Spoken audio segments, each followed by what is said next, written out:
heads up. This meeting is now being recorded. What are we getting into today? We're going to talk about policy today. We're going to talk about big P, little p. We'll do a quick 101 on the Farm Bill. We will talk about a couple of other policies to note. There's an activity that I'd love for folks to participate in. And then we'll hear from Dylan, our guest speaker on the Palmer Land Conservancy and his economic impact study that he'll be sharing some top level results from. Then we'll do our working group updates. We will have a brief coordinators report, and then we're going to wrap up with two very important poll questions. Don't let me forget the polls this go round.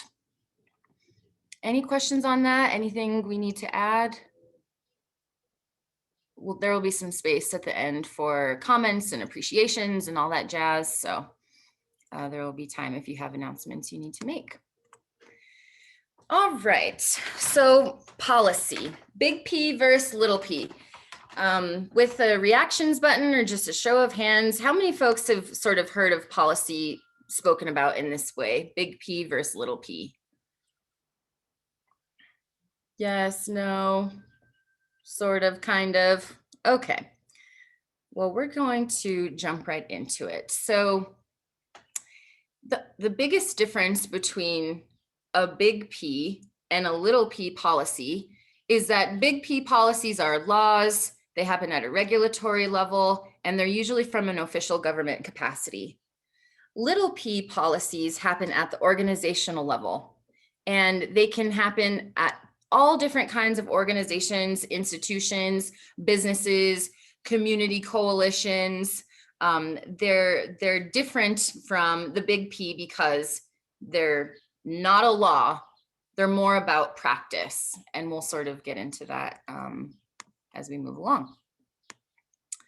So policy is kind of the language of government. It's how they set forward in achieving public good. Now, the debate comes in when we try and decide what is good. Good for one is not necessarily good for the other, but the goal of policy, the objective of the public policy process, is to achieve public goods. One of the biggest differences between big P and little p policy is that big P takes a lot longer to achieve. It takes a really long time to get to a big P policy.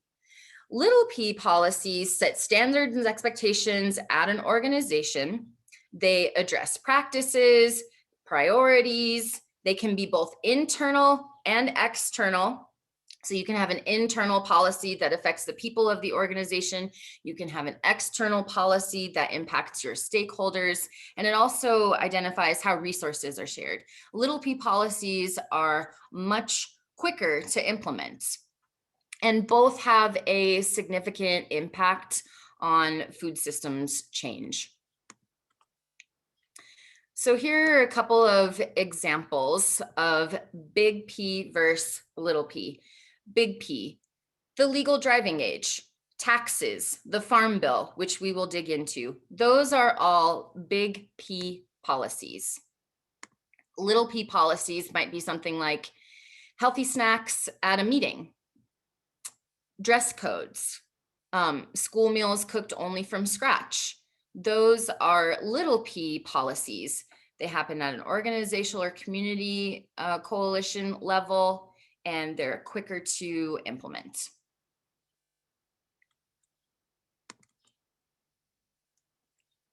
Let's see. So before I flip over to the next slide, I'm just gonna ask quickly to the group, the Farm Bill. Can anyone out there, not Dawn, give me a very quick synopsis of what you think the Farm Bill is? What is the Farm Bill?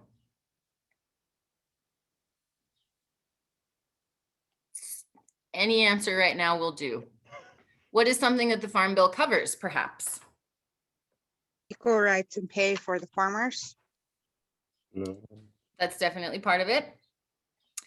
The Farm Bill is the absolute biggest piece of legislation connected to our food system, in the United States, at least. So the Farm Bill is a massive piece of legislation with many, many titles that is in place for multiple years. Give or take 5 years is the cycle. Sometimes it's extended, so it really depends on what's happening with the budget. But in essence, it is a multi-year law that covers a wide array of agricultural programs and food programs. On the slide, you see kind of those buckets. I'm not going to read them all out, but it covers quite a bit. And those buckets are called titles. So sometimes when people are doing Farm Bill advocacy work, they focus on a specific title, or perhaps within that title, they focus on a specific program. So it's a massive piece of legislation. The most recent Farm Bill was approved in 2018, and it will take us through 2023. So when do you think we should start thinking about the 2023 Farm Bill? Now. Bingo. There are already community coalitions around the state of Colorado and around the country that are looking at and analyzing the existing Farm Bill and asking themselves sorry, see, that was a meeting join error. Give me just a moment to get the slides back up. They're asking themselves, what specifically do we want to see change? And then they're developing those policy platforms and those advocacy plans to start working on the Farm Bill, because who passes the Farm Bill? Congress. Our elected officials. And our elected officials can decide to approve or disapprove. They can decide to introduce language, support language, sign on to language. And who writes that language most of the time? This is important because I think a lot of people have a misconception. Staffers. We do. The public does. The public decides what we want to see in that bill, and then we find a path to put it forward. A lot of times you'll hear folks talk about champions. Oh, Senator Bennett was a champion of the child tax credit. That means that that particular representative, that congressperson, supported language that came out of their constituents and got it in the bill. So a lot of times it's people like you and me who are writing this text, and then they find a champion, and the champion staffers, you're right, Jim, the champion staffers look at it, they edit it, they decide, oh, we can go with this, we can't go with that, and then they put forward draft text. So that's how it's introduced. But this is a public process. And I think a lot of folks think, oh, some congressperson in a room just has time to write 1,000 pages of legislation overnight. It doesn't work that way. It's the people power from folks like us who are writing these changes. So I bring it up now because, as I mentioned, there are already groups meeting to talk about the next cycle. And it's really important. And we'll talk a little bit more about that in a minute. So as I mentioned, it's renewed every 5 or 6 years, and there are 4 titles, if you remember, 4 sections that account for 99% of the spend. And we'll look at a chart on the next slide.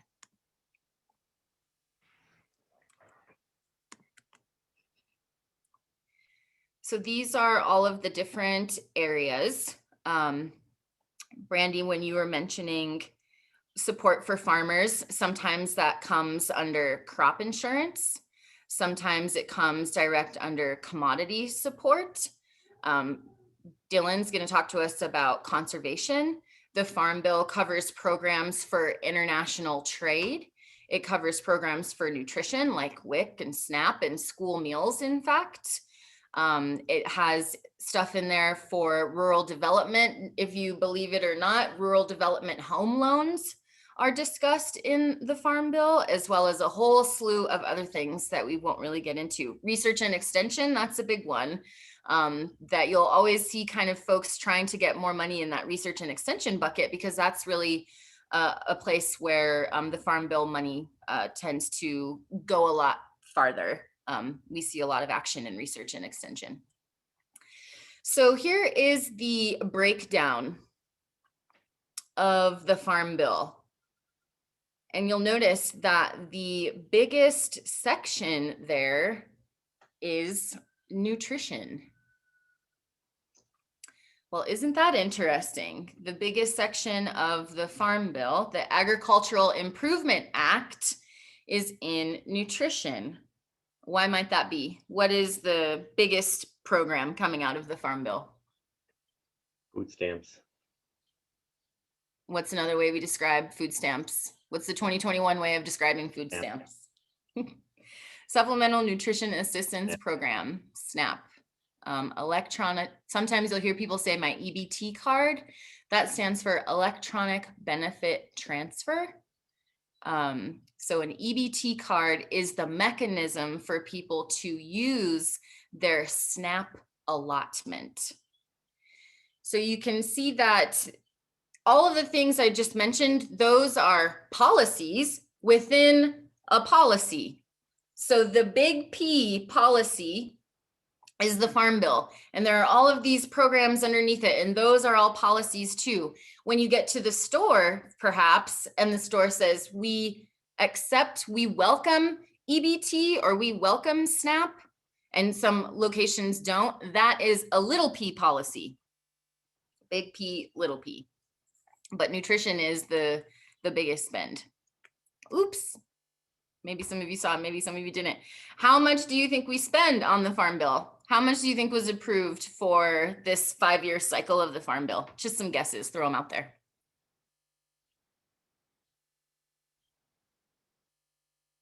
There are no wrong answers at this point. It's too early. Someone give me a guess. $1 billion. 1 billion. $1 billion. $1 billion. Billion. What other guesses are out there? I hate to break it to you, honey bun, that's way too low. That is way too low. $428 billion in the Farm Bill. 77% of that is spent on nutrition. So a lot of times the debate comes up as to, why is the Agricultural Improvement Act connected to nutrition programs that should be focused on health and wellness? You'll hear this debate a lot. School food, big area of debate on why it's tied in with the Farm Bill. SNAP, being able to use your SNAP benefits on certain items, like soda is one that is often debated, whether or not that should be allowed, and using SNAP benefits in a place where there actually is no grocery store.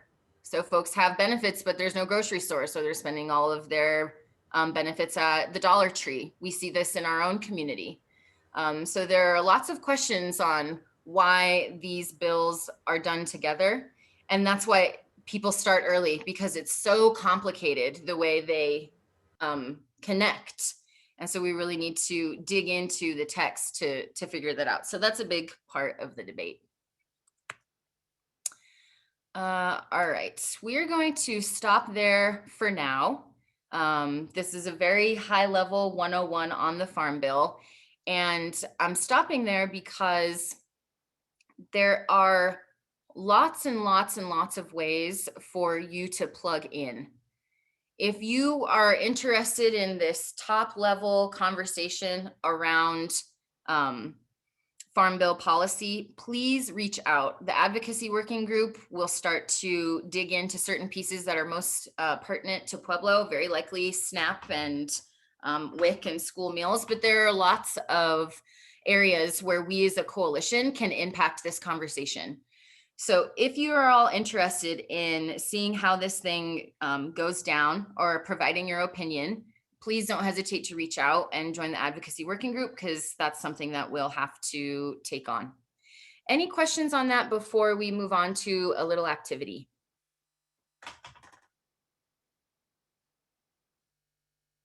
Nope, everyone's got it clear as mud. Thanks for that overview, Monique. That's a good overview. Okay, then I'm gonna bring this back up. And Monique, is it okay if I share a link to the Food Bill Action Team meeting at noon today? so, yeah, that would be awesome. Okay. Drop it in the chat.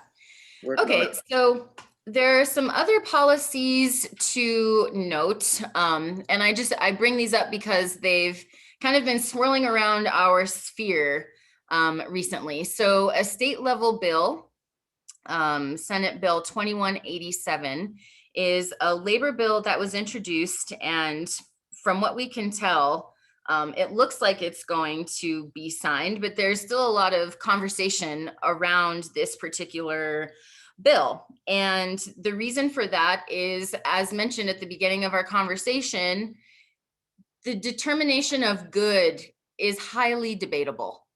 And this particular bill has winners, and in a lot of opinions has losers too. So this is a bill that is focused on farm labor. And if you're interested in sort of hearing more about that or learning more about that, there are folks on this call who represent both sides of that debate. So it's a good one to kind of dig into if you're interested in labor. And then another question that came up from a coalition member, and I thought it was worth mentioning here. So if it came from NAS and it was tested. Yeah, as long as you have that qualifying sentence right under it, I think we're good. Keep that gold language, but I think we're good. Yeah. Don, I think you are not on mute. Let me see if I can find you there.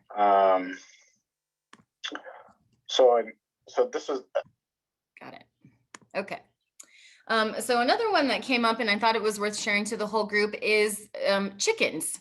So a lot of folks are interested in chickens, but the idea around chickens is a little bit tricky. Folks don't know if it's legal or not, because in the city of Pueblo, we are allowed chickens. However, we're not allowed other farm animals like they are in the county, such as goats. So the city of Pueblo has a zoning policy, big P, that says you are allowed to have 6 hens within city limits. Roosters are not allowed. However, if you've ever come around my neighborhood or other parts of town, you'll hear a rooster every now and again.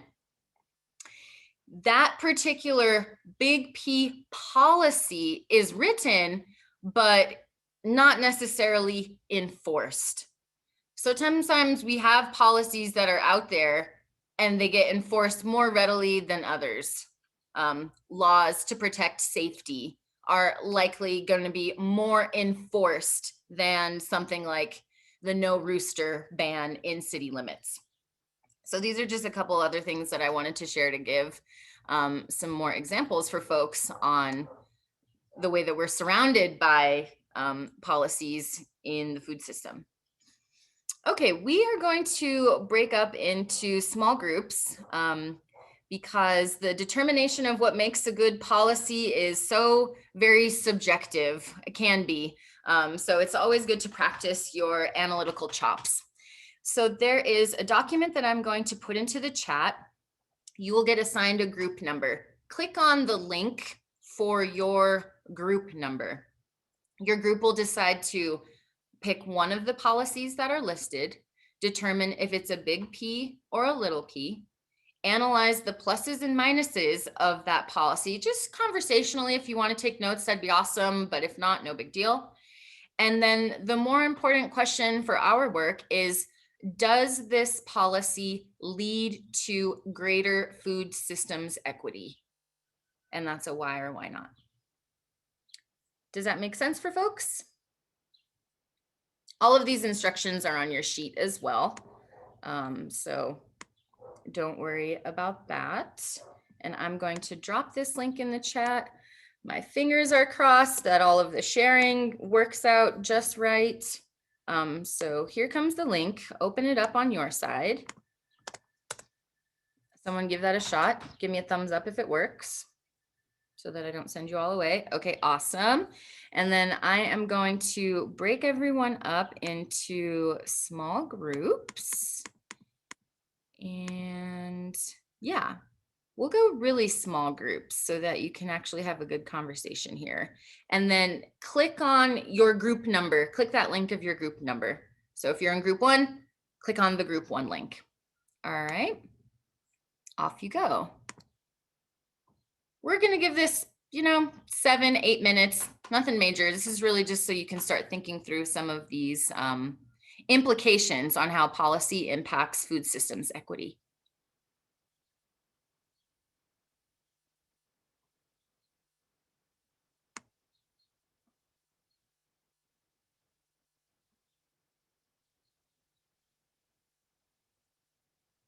Hey, Paula.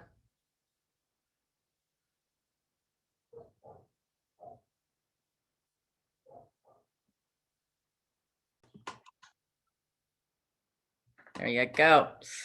Okay, who would like to share out a couple of thoughts from their group? A couple of things that came up in your discussion, maybe what policy you chose and a couple of thoughts from there. I know it's summer, but I will call on someone like we are in class, so volunteer it up or I'm gonna start pointing. I love that. Well, hey, it's Jacqueline. Thank you so much for the great presentation on the Farm Bill. And I guess I'll volunteer myself. I was going to volunteer the other ladies because I already talked so much in the room, but we decided on the tax on sugary beverages. And so we said, that was a big P policy. And it's something I had seen from my time in Texas. And obviously the plus there was that it's going to, we thought, create maybe some health equity. And the minus there is that it will definitely get political. And if you recall, maybe Sarah Palin having that big gulp and saying, no one's going to tell me what to do. It will most undoubtedly turn into that kind of conversation. So there's the plus minus, but otherwise, with the last question, I think we actually decided that no, it didn't on just face value create food systems equity. And so if you modified the big P policy, the way that it could create food system equity is if the tax revenue that came from it was a very specific purpose, like it went to a specific nutrition program and things like that. So we had a great conversation, and thanks to my co-group team. Awesome. Okay, thank you for that, Jacqueline. Jacqueline, since you're on the phone, do a quick intro of yourself and your role so that folks know who you are if they haven't met you yet. Because yeah, policy season is upon us every single day, and there might be a reason for folks to reach out to you. Yes, yeah, that's exactly the spiel I gave on the call too. Is my name is Jacqueline Arbendares, and I'm the regional representative for Senator Michael Bennett out of his Pueblo office, and I cover 12 counties in southeastern Colorado. So big P policy is what we do every day. And of course, that does touch little P policy too. So I put my contact in the chat earlier. Monique has it. You are welcome to reach out to our office to me anytime. And on top of that, I'm just really excited to know that there's a specific food project group engaging on the Farm Bill. So I will look forward to communicating directly with that group so we can get great input from Pueblo. So thanks so much, everyone. Thank you. All right, Frank, I saw your name in the chat. Group 3, what you got? Yeah, so thank you. We chose overtime pay requirement for farm workers.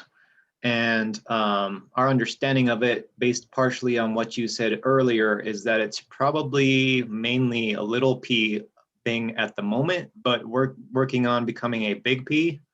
That is becoming an official law policy on overtime pay. And then the third one is the pluses and minuses. It would be that, well, the big minus potentially is that food costs would go up. depending on a lot of factors. That's the biggest one that could affect a lot of people.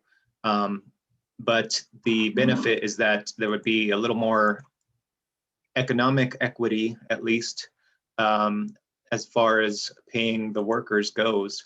But it's fairly limited to that, since it's very specific to overtime pay for farm workers. They do need a living wage, but the question is, if we want to have a greater impact on that, why do they not have a living wage? And there's many factors, including systemic racism being one, and just kind of overall cultural stuff. Most of the farm workers, I would say, are not necessarily American, or if they are, they're on the lower economic rungs. There's not a lot of wealthier, higher educated, or city dwelling farm workers, people that grow up in the city or not doing physical labor.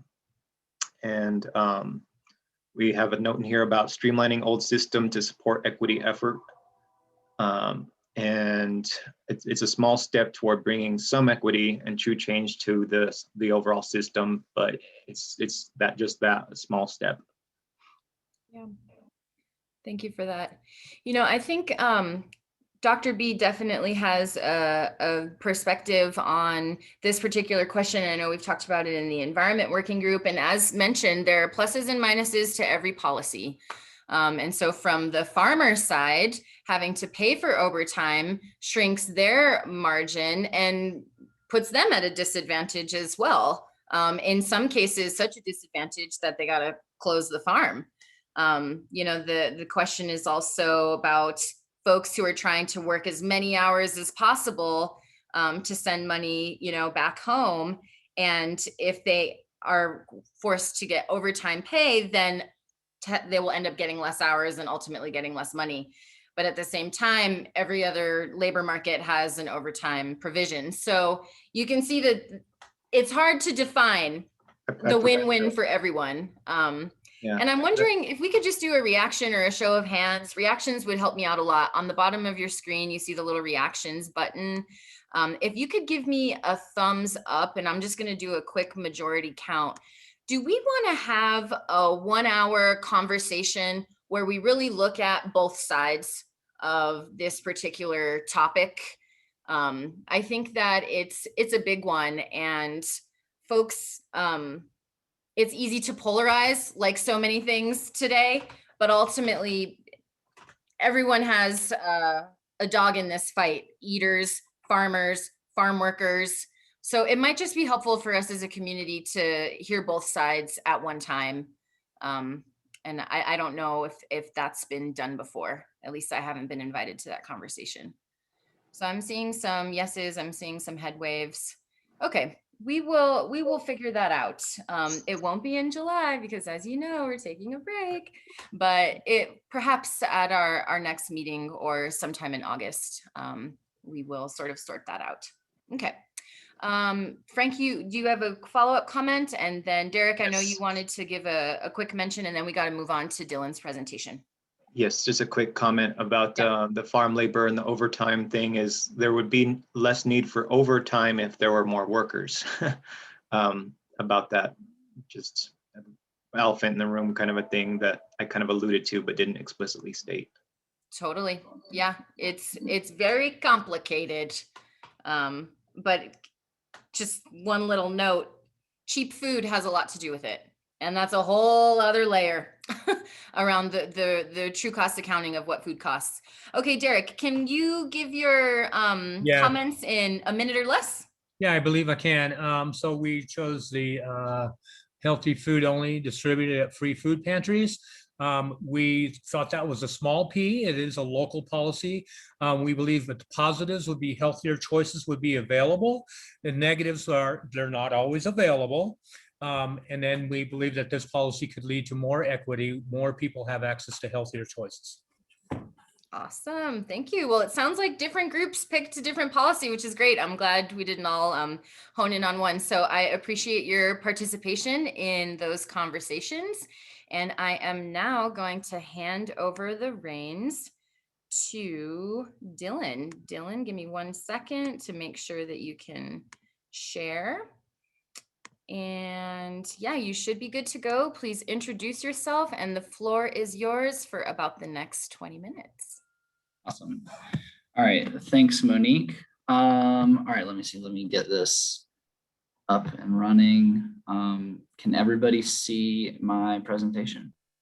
Yes. And Okay. by 20 minutes, I mean 15-ish on the presentation. We want to leave you some time for a couple questions. Yeah. The presentation will take about 10. So All right. plenty of time to chat and leave room for other people if we need as well. Cool. Thanks, Monique. All right.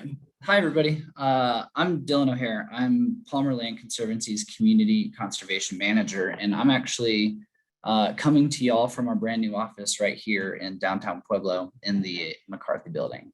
So we're really excited actually to have a full-time presence here in Pueblo County. So during this presentation, I'll give a brief overview of Palmer Land Conservancy, what we do, and then I'll talk about an economic impact analysis that we recently commissioned that will be made public here in the next few weeks. And this is actually the very first presentation regarding this analysis. So y'all are getting to see it first. So it's pretty exciting. Great. So Palmer Land Conservancy. We're a land trust that's been operating here in southeastern Colorado for a little over 40 years. And what we do is we work to protect Coloradans' way of life and their connection to the land. And we do that by trying to serve as a resource to the communities that we operate in. And we have three main areas that we do that in terms of our operations. When it comes to outdoor recreation, we look to protect the areas that we recreate in, whether they're parks, trails, or open spaces, and making sure that we have access to those places as well.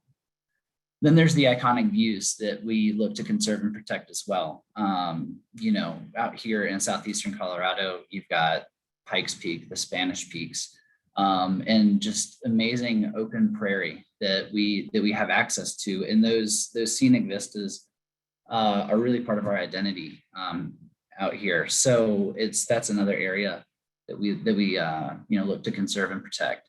And then lastly, it's local food and water. This is the area that I operate in primarily, but not exclusively. And what we do with local food and water is we look to give farmers and ranchers the resources that they need to continue doing what they already do, which is steward the land and provide for their community. So this is, these are the areas that we operate in, and the economic impact analysis that I'm going to talk to you about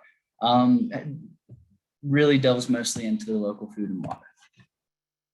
So I'll give a little bit of context about why we thought it was necessary to commission this analysis, and that's a 2009 buy and dry that occurred. So in 2009, Pueblo Water purchased about a third of the water rights from farmers that own land that's irrigated by the Bessemer Ditch. You can see on this map in St. Charles Mesa, Vineland, and Avondale. The red farms are where the water was purchased from. And Pueblo then turned around and leased that water back to the farmers for 20 years. So nothing has really changed right now. But what's important about a buy and dry is that it's essentially a transfer of water, a movement of water away from agricultural communities into growing urban centers. And this is really, really common throughout the West. And what we have here in Pueblo County is a unique opportunity with this lease back to the farmers that gives us a period of time to work to avoid some of the negative impacts that happen to these agricultural communities and their economies. If you look east to Crowley County, you can see some of the really negative impacts that occur when the water leaves an agricultural community. When the water goes, the land is fallow, there's no more agricultural production, and the farms are essentially out of business, but so are the up and downstream industries too, and the communities that go with them. So if there isn't a farm, there's no need for a tractor repair shop or a seed company. And as people leave, well, there's less need for larger schools and things like that. You can see how it could trickle down. So there are potentially really negative impacts of a buy and dry What we have here, though, is a unique situation with a lot of forward-thinking stakeholders that have given us, this really great opportunity. So that's why we commissioned the economic impact analysis.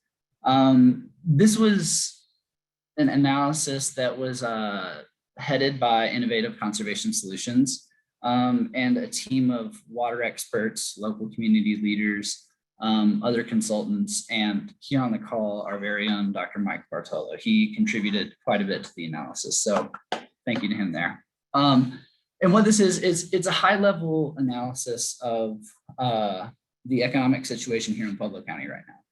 And then it takes a look at when the water leaves this land, when the land is dried up, because Pueblo will get their water as they should. They purchased it in a free market, and they're very forward thinking and building up their water portfolio with an uncertain water future. But looking at the economic impact of that dry up, and then a number of potential solutions or scenarios that could occur depending on the land management, water management decisions that happen at the county level. And so this high level scenario-based analysis was really looking to answer the question is, how could Pueblo County come out better, economically speaking, on fewer irrigated acres? And in short, the answer is that Pueblo County can, depending on the decisions that we make. And the decisions that we make, they really do matter, especially in an uncertain water future. And these agricultural communities that are the lifeblood for a local food economy that makes Pueblo really unique. So because we're talking about policy today, the policy recommendations that came from this economic impact analysis will be kind of the big takeaway that I'll cover. And you'll see that there are 5 of them. Number 1 and 2 are primarily administrative. Number 5 is all about implementation. I'm going to focus on number 3 and number 4 because they're the most material to Palmer and our operations and some of the work that we're doing. So when you look at policy recommendation number 3, support alternative dry up scenarios. This is a policy recommendation because after the water was purchased by Pueblo Water, Palmer, and a number of other stakeholders went to water court to try to create a solution or a tool that could help us avoid the negative impacts, again, of the buy and dry. And what that ended up being was a provision that was added to Pueblo Water's decree that allows the transfer of water from one farm to another.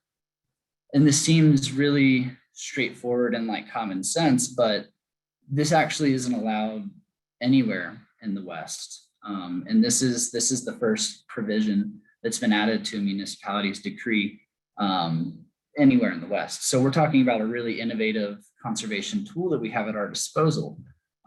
So a policy that would support that tool is one of the biggest recommendations that could come out of that. And what the water transfer would look like would be taking water from farms that own their water outright and moving it to farms that sold their water to Pueblo and now use leased water. And the idea behind that is that some farms are more productive than others. Here in Eastern Pueblo County, we have some of the most productive agricultural ground in the Rocky Mountain West. And making sure that the best ground in this agricultural region remains in production is one of our highest priorities. So this is a really innovative and unique tool that we have at our disposal to help, again, avoid the negative impacts of buy and dry by keeping the best production ground in production. Number 4 would be a policy that would support investment in farms and farm enterprises. When you're looking at a local food economy, it's not just the farmers themselves that are producing food that magically appears on our plates. There are forward and backward linked industries and enterprises that are critical to that transfer of food from the field to our table. So investment in things like farmland preservation, which does help the farmers. That's investment in things like conservation easements, which again keep that land in production. That would really help. Investments in irrigation technology would really help as well. That's switching from flood irrigation to maybe sprinkler or precision drip irrigation. As our water resources become more uncertain, the ability and the flexibility rather to use less water and increase production is going to be really important. So that investment is going to be critical as well.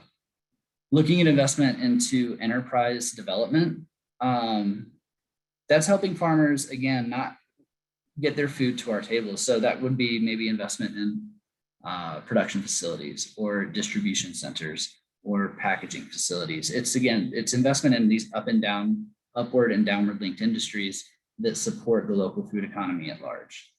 And then lastly, labor force investments. We've kind of touched on this a little bit throughout the presentation.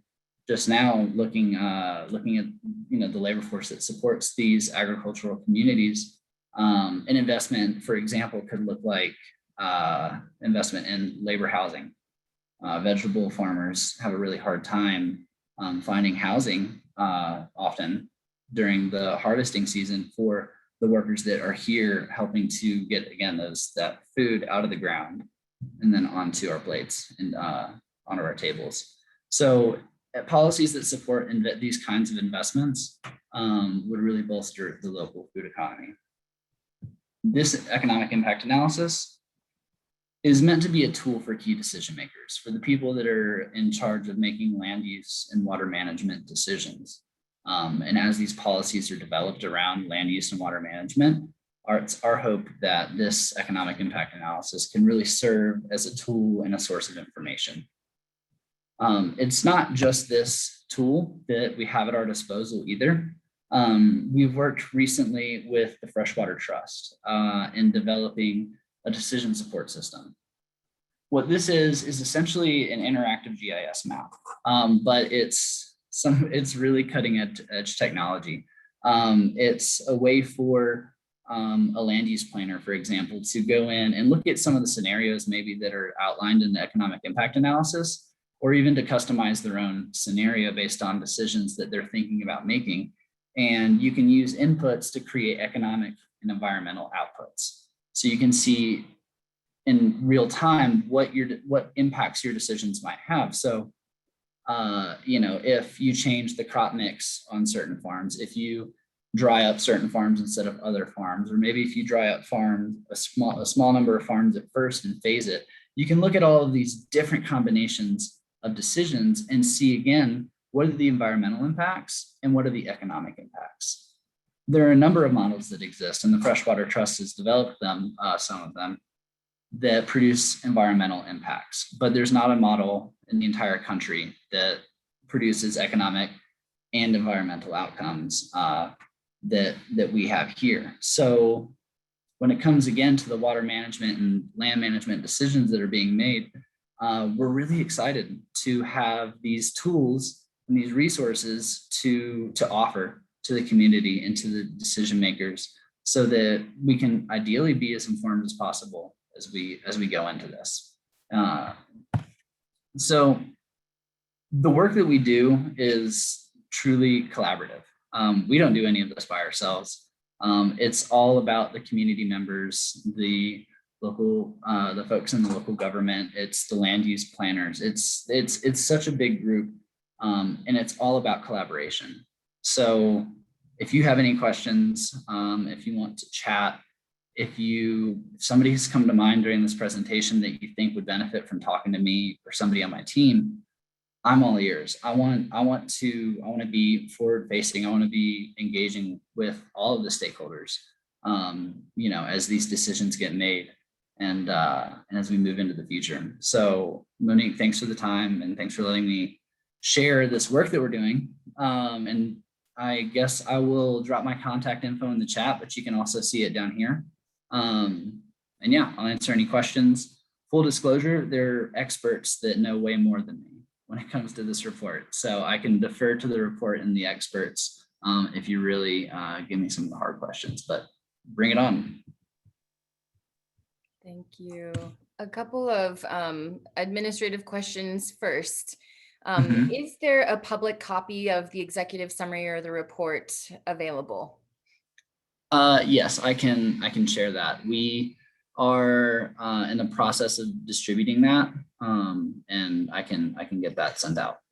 Cool. Yeah, we'll include it in the notes. And can you just give us kind of some of the top line dollar value amounts of a dry up scenario versus keep it in production scenario? Just some of those numbers. Yeah. So actually, I can, since I'm still sharing, I can pull this up. This is from the executive summary. What you see here is a graph that is gonna, you can kind of look at as I explain what's going on here, because as graphs go, they get complicated. On the far left, there's current. Looking at your thank you slide. Oh. New share. How about that? Got it. Bingo. Cool. Okay, so on the far left of this graph, that's got a lot going on. You're looking at current production, and so you can kind of use that line that goes across horizontally across as just the baseline. That's where we're at right now, based on 2017 numbers and statistics. If there were no dry up and we optimized as much as possible, the economic output would be the next bar. That would be foreseeable future production. So if nothing was dried up and the best decisions were made, the economic output from these communities could be a huge driver in Pueblo County. If no decisions are made though, and the water that was purchased is then removed from the landscape, you can see the drop in economic output. If you look at the kind of 3 sections of bars to the right, those are going to be different scenarios that have resulting economic outputs. And so the biggest takeaway here is that it's possible to come out better based on the decisions. And these aren't the only types of decisions that could be made. This graph right here, the first one, substitution of dry up, that's making sure that the most productive farms stay in production and moving the least water to less productive farms, so that when Pueblo Water calls on that water, when they need it, we're pulling from land that maybe is better off dried up or is just less productive in general. So Pueblo still gets its water, but again, we're keeping the most productive ground in production. The idea is a win-win-win scenario. There might be a few other wins too, that would be great. But the idea again is for Pueblo Water to get its water and for the economy to ideally grow. Perfect. Thank you for that addition. Okay, who else has questions for Dylan? You can throw them in the chat, or you can raise your hand, or you can just ask them out. Dylan, can you share with the group how the optimization can be adjusted for different values? As I understand it, it can be optimized for relative differences in the economic output as well as the equity output. So it gives us a chance to choose those values, and it's broader than the economy.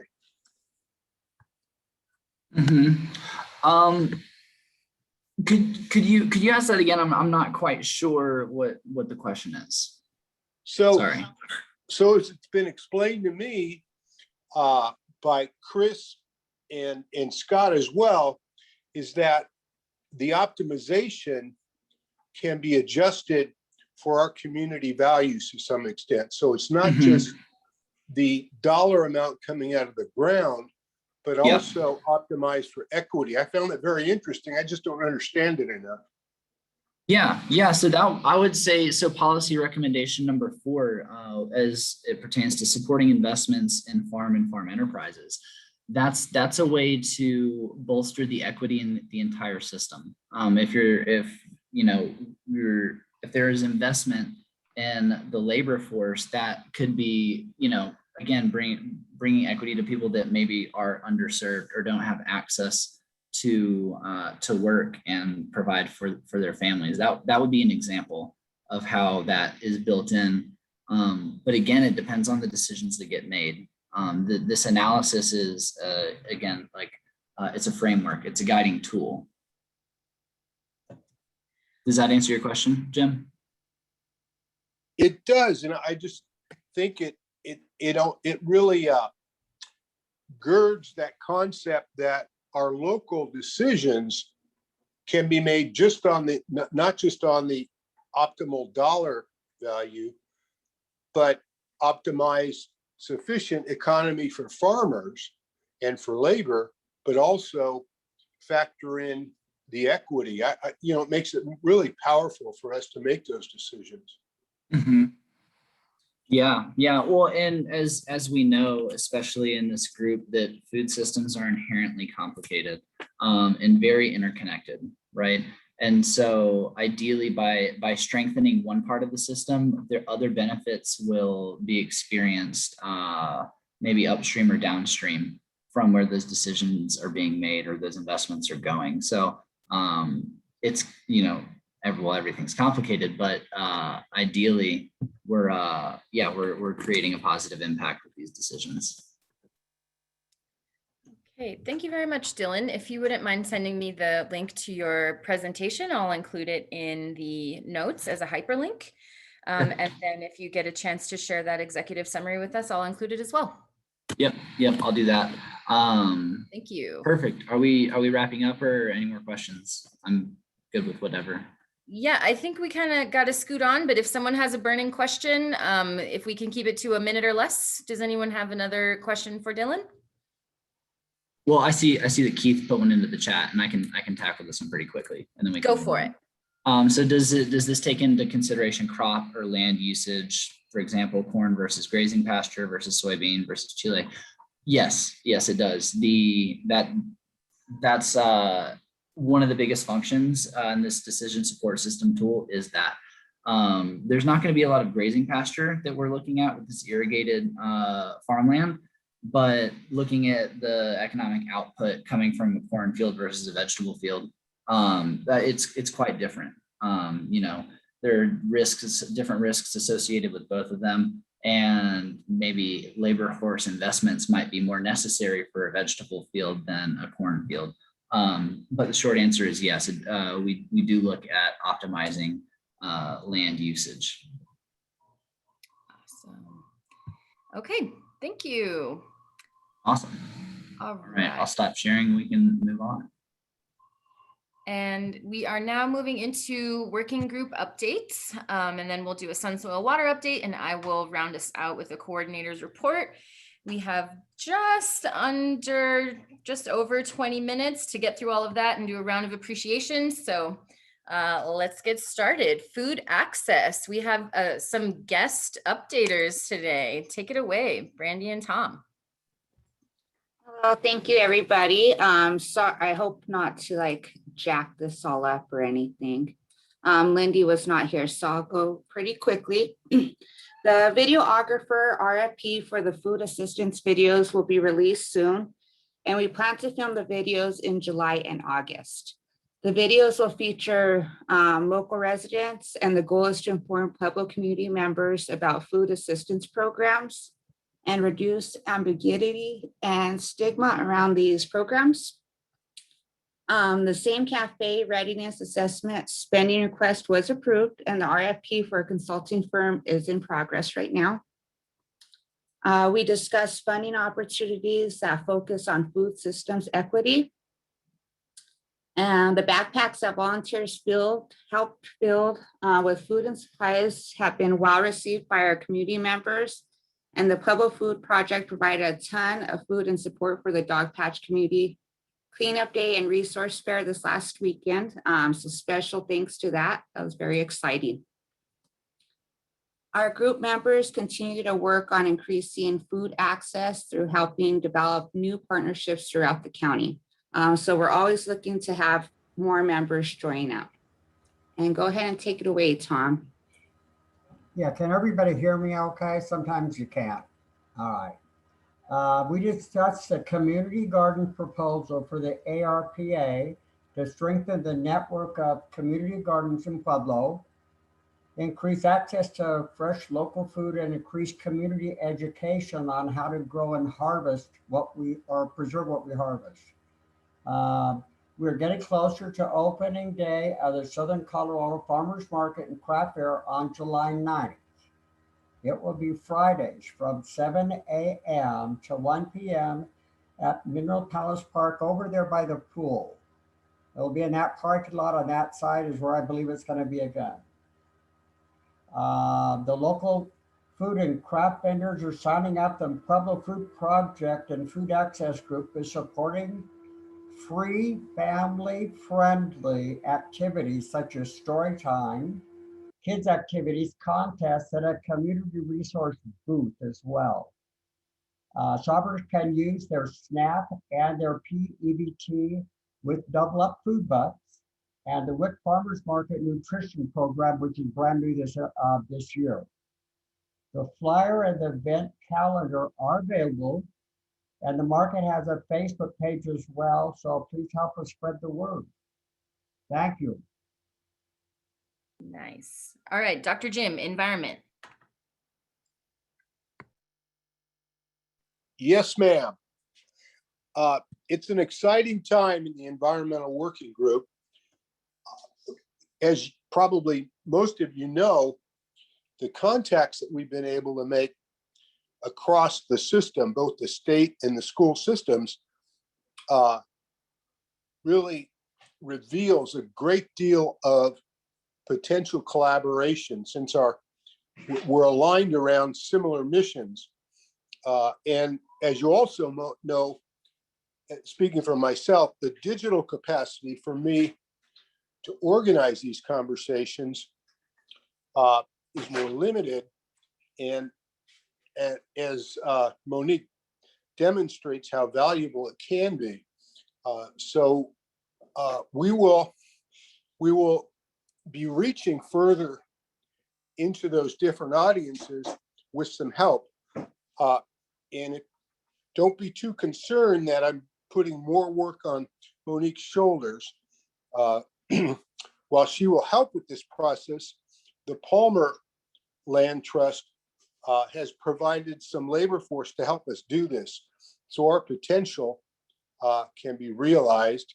And just so it's clear, I think Mike will tell you, Dr. Bartolo, the Palmer Land Trust, maybe to my surprise, is a trusted partner in this area and not so much looked at by farmers as an outsider coming in to tell them what to do. So that digital infrastructure support is welcomed and not feared. And I am very excited, as I know Dr. B is as well, that the work we've done to create the partnerships can come to fruition. And since she's on the line, Christy, if you're still with us, would you mind introducing yourself as the newest member of the Environment Working Group and kind of your role? Yeah, hello everybody. I'm Christy Bartolo. I'm the new agronomist agent with the Pueblo County Extension Office. And so I'll be working with the farmers, working with agriculture, and hopefully getting in with the community to help the community better understand agriculture in Pueblo County and the greater area. So we are going to have a bus tour in August. We can still hear you. Oh, well, I can finish that up. There's going to be a bus tour in August for folks to actually get out onto the farm. So we're very excited that Christy is with us. With the joining of Dylan and Christy here in Pueblo, our reach out to the farming community is just really going to grow. And so very excited to have them on board, as Jim mentioned. So thank you there. We have some folks out today. Everyone send positive vibes to Mo Montgomery, who went to the emergency room this morning for a migraine. So send some positive energy her way in hopes of a quick recovery there. As a result, for the economic working group, we're excited to announce that we have selected vendors for the entrepreneur incubator. That work will start very soon. We will be partnering with Philosophy Communications and Jolene Collins, founder of JoJo's Sriracha, to do a hybrid approach where JoJo will really take lead on curriculum and Philosophy will help us create that resource bucket of what's out there, who's doing what, when can they do it, how much does it cost, what does it cover, and then figuring out what the gaps are so that we as a Pueblo Food Project can figure out how to fill them in. So this is a huge win. This is like one of our very explicit goals in the Colorado Health Foundation implementation grant. We are doing systems change. This is what it looks like. So shout out to everyone on the economy working group. It's really exciting, the direction that we're going there. The food farm literacy, Kelly, are you with us? I haven't seen her this morning. Food farm literacy and education working group has a very exciting development and win as well. Megan, do me a favor and find the Natural Grocers flyer and drop it in the chat for the class this week. But the win on the food farm literacy and education side. So as you know, we took over 7th grade science at Roncalli, and you guys have heard me say it over and over again. It was such a big deal that we were able to achieve this with that school leadership. We presented to the school board in May and got great feedback from the school board. And then we were able to reach out to 2 more schools, Corwin and Pueblo Academy of Arts, excuse me, not Corwin, Risley and Pueblo Academy of Arts, and have a direct conversation with their principals. So I put on my salesperson hat and really let them know that the Pueblo Food Project is here. And this is something that we want to see in our community. And those 2 schools, in addition to Roncalli, are about 95% sure that they will be piloting that program next year. So we went from 1 school, we scaled to 3, we're taking over 7th grade science. So that is a huge win coming out of the Food and Farm Literacy and Education Working Group. Very excited about that. For advocacy, it was a small meeting. Shout out to Brandy. What up for helping us design the activities for today. For the policy activity, that was our focus of the advocacy meeting. And as mentioned, we'll kind of be looking at the Farm Bill more closely, as well as figuring out how we get to host this conversation on SB 2187, because I think it's an important one. Christy, I see you're back, but I finished out the invitation for you on the tour, and there will be another opportunity to share that info too. So don't Wonderful. worry. Thank you. Sorry about that. No Computers. Okay. I think that's it coming out of the working groups. I'm very briefly going to share my screen again and do a quick coordinators report. So last week we served 900 families fresh food from Millburger Farms and Martino Cattle Company. In this round, we had organic beets, broccoli, sugar snap peas, English peas, and ground beef going out to 900 families with the partnership of 17 organizations around town. There you see Gianna posing with some beets.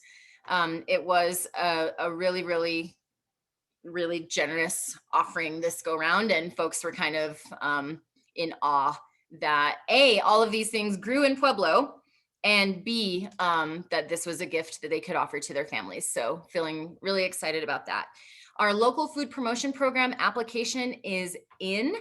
As you remember, in our March meeting, I believe, we had the Green Acre present to us on their food hub. The executive director from that organization presented on their food hub, and that conversation moved into the economy working group and said, yo, we really kind of want one of these for Pueblo, or at least something like it. And so we submitted a USDA local food promotion program application last Friday. It's a big deal. It's a big national competition. We had 11 letters of support from all different type of organizations, including 3 farmers for the application. So feeling very excited about that. And we should know end of August, September. For the EPA, garden beds are being installed this week, so that project is moving. We still have plenty of spots available for folks living in the Superfund site who would like one of those raised bed gardens. The Fuji Kids started their mural on the wall, so if you see some blue primer as you're taking your walk on the river, that's the home of the Pueblo Food Project's Fuji Kids mural. We're very excited about that.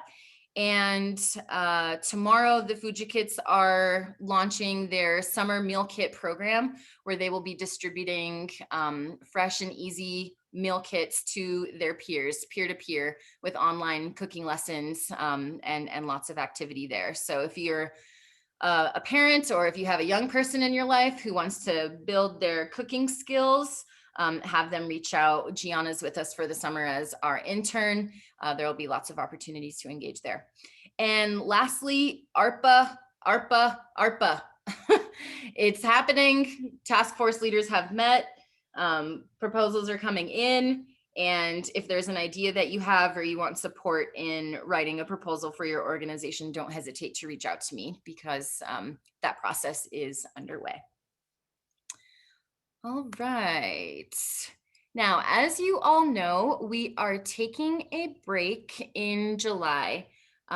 So there will be no large food project meeting, and there will be no working group meetings, but we are asking folks to still engage. Just because we're not meeting in our normal style, that doesn't mean you can't get involved. So a couple of things that you can do during the July break.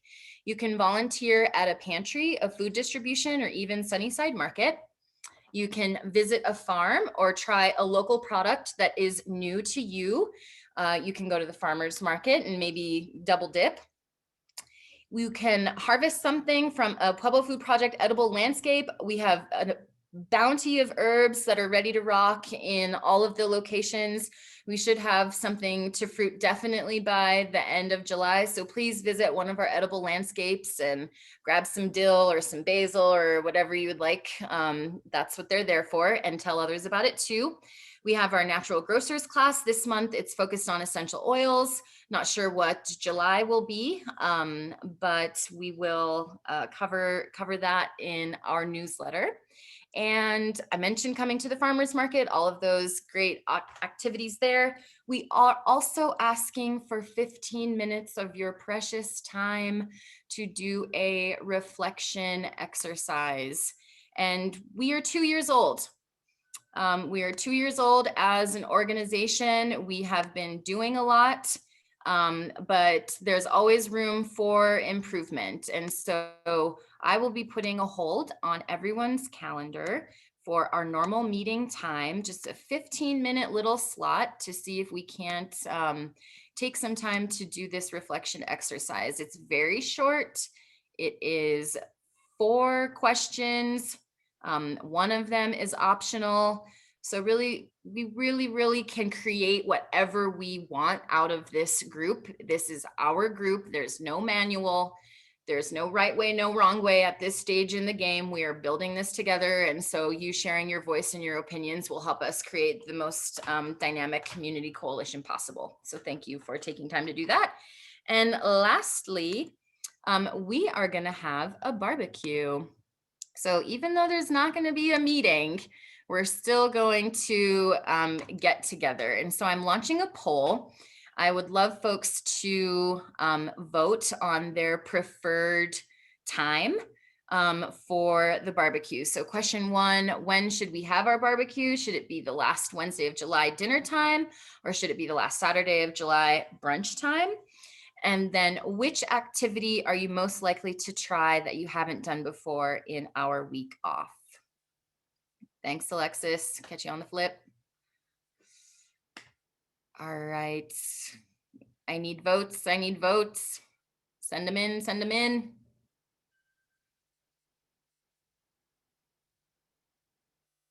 Still waiting on about 10 people.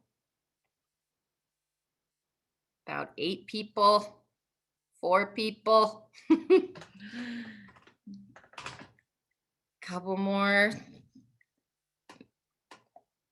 We'll give it another second. Last call, last call. Okay. So it looks like we will have a barbecue around dinner time the last Wednesday of July. So more information on that as the date approaches. Oh, and we're gonna have some visitors at the farmer's market. Story time, come visit me. It should be a lot of fun. Okay, with that, I will stop sharing. And we have a few minutes left for community announcements and appreciations. I'll go first. Quick appreciation for Brandy and Tom for jumping in and providing that great report from the Food Access Working Group. Thank you so much. All right. This is Marcy. Go for it, Marcy. Huge thanks to Derek and Lindy for all of their support and their help for the farmers market. Lindy created the application, the community resource application. She did all of that. And Derek has managed the food trucks, and they have quite literally saved my behind. So huge thanks. I know Lindy's not here, but she mad props. Seriously, no joke. Oh, and she created the calendar. And there was something else. Yeah, she's just and flyers, beautiful flyers. So wonderful things, and I appreciate them very much. All right. Jump in too. I just want to thank everybody for all of the teamwork that's been going on within these groups. It's just been beautiful showing up to community events, and we're all friends and we all just join and help each other out. It's been overwhelming with just gratitude from everybody because we've all jumped in, and special thanks to Monique for donating some backpacks for the event this Saturday in Dog Patch. The community really appreciated that. They're not forgotten, you know, and so I think if we continue this movement across Pueblo and we all work together, there's just got to be some awesome impact that's got to be hitting. And so I just want to give kudos to everybody for their teamwork. Anyone else? I just wanted to take a moment also to thank everybody at the different mobile food banks and the pantries. We're all getting to know each other as well, and at the different community gardens, and start sharing the resources that each of us have. And I think that's a really big thing in this community where we can access the help from somebody else when we don't have it. I'd say thank you to everybody that does that. It helps everybody an awful lot. Thank you, Tom. Megan, can you drop the meeting evaluation link in the chat? So we are Yes, at 9:15. Pardon me? I did already. Oh, you so good, girl. Recopy it in there. Throw it in there again. All right, as you know, this will take you 30 seconds or less to rate this meeting and provide us some feedback so we can continue to improve. We very much appreciate your time, and we will see you at the barbecue. All right, council members, please stay on this line. Maggie is here to join us, so let's give it maybe 6 minutes. Be back at 10:06 if you are a council member, and we will get started then. Thank you, everyone else. Have a great rest of your day. Thank you. We'll talk to you soon, Monique. Hi, Maggie. We have back-to-back food project meeting, then council meeting, and so we have a couple of folks that are rolling off and some more folks that will be rolling in, and council members have until about 10:06 just to take a quick bio break, and then we'll get started. Sounds good. We'll see you soon, everybody.